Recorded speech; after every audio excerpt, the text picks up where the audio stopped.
Donc bonjour à tous, aujourd'hui on se retrouve avec Alessandra et Laura sur le quai Antoine Ier afin d'interviewer le directeur scientifique de Monaco au centre scientifique de Monaco qui est Monsieur Denis Allemand. Donc nous faisons cela dans le cadre de nos recherches pour notre TPE qui porte sur le tourisme et en particulier ses effets néfastes sur l'environnement.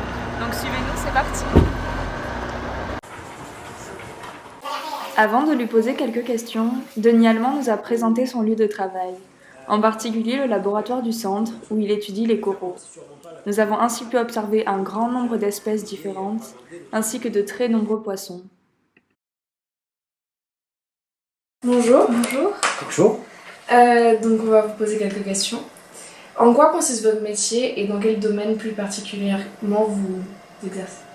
Alors mon métier est un métier large en fait. Donc actuellement je suis directeur scientifique d'un organisme qui s'appelle le Centre scientifique de Monaco, qui est un organisme de recherche, qui est l'établissement de recherche de la principauté de Monaco. Mon travail consiste à gérer l'ensemble de ces équipes. Ma spécialité reste la biologie des coraux constructeurs de récifs, c'est-à-dire les coraux qui construisent les récifs coralliens, et en particulier leur physiologie, comment ils fonctionnent, comment ils construisent leur squelette, et comment ils vivent en symbiose avec des algues. D'accord, merci. Que pensez-vous du tourisme de masse et de son impact sur l'environnement? Alors, c'est évident que le tourisme de masse a un énorme impact sur l'environnement. Alors, on voit de plus en plus que ça pose de problèmes. Vous savez que beaucoup de villes commencent à diminuer et à restreindre l'accès à leur cité, l'accès à certaines régions des personnes. Et privilégier plutôt un tourisme moins nombreux et en fait plus restrictif. Parce qu'en effet, quand vous avez des milliers de personnes qui passent dans une ville, ça sature la totalité de ses équipements, ça consomme de l'eau, ça fait de la pollution, et donc ça crée beaucoup de problèmes. Donc ça se voit en général, une ville comme Venise par exemple est en train de mettre en place des structures pour limiter l'accès, et dans un futur proche, il y aura plus que quelques centaines, milliers de personnes par jour autorisées à visiter la ville. D'autres villes, Dubrovnik le fait déjà.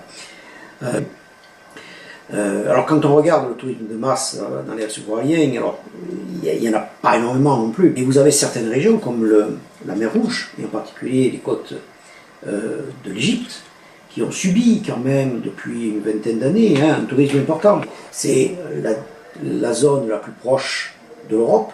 Donc c'est une zone où il y a quand même beaucoup de touristes qui vont, avec des prix défiant toute concurrence. Et donc cet apport de tourisme de masse, alors c'est pas de la plongée, mais c'est du snorkeling, de la plage et autres, a quand même provoqué pas mal de dégradation du milieu, dégradation des récifs, parce que le plongeur, surtout celui qui n'est pas habitué à faire de la plongée, qui fait un peu du snorkeling, masque et tuba, il va arriver à voir la zone, le récif, il va poser ses palmes sur le récif, ça va l'abîmer, il va jeter des saletés, ça dégrade, ça casse et ça tue les animaux, et on voit de la pollution, sacs plastiques et autres. Et donc ça, c'est vraiment un impact très important, en dehors de la pollution induite par les rejets simplement de la ville, qui s'établit au bord du récif. À part le tourisme sélectif, avez-vous d'autres solutions pour protéger les coraux? Il y a des solutions locales qui peuvent être mises en place, certaines pouvant entrer dans le domaine du tourisme.